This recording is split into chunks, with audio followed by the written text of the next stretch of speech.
Hello friends केबे भाबिछंती गोटे छोट पोक बिना इलेक्ट्रिसिटी रे केमिति निज शरीर रे आलोक सृष्टि करथाय।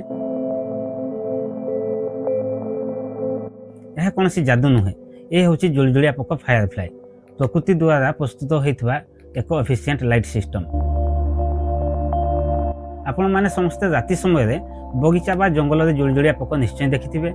अंधार राति रे छोट जीवटी कौन सी जादूकारी आलोक भली देखा जाइथाय, किंतु आपण केबे भाबिछंती एई छोट पोक देहरे आलोक आसे कुआडू? यह कौन सी चमत्कार नुहे, बरं यह पछरे रही एक बड़ वैज्ञानिक कारण। जुलजुलिया पोक शरीर में यही प्रक्रिया को बायोलुमिनेसेंस बा जैव दीप्ति कहुए। एमानक पेट रे शेष भाग में एक विशेष प्रकार केमिकल रिएक्शन बा रासायनिक प्रतिक्रिया घटी थाए।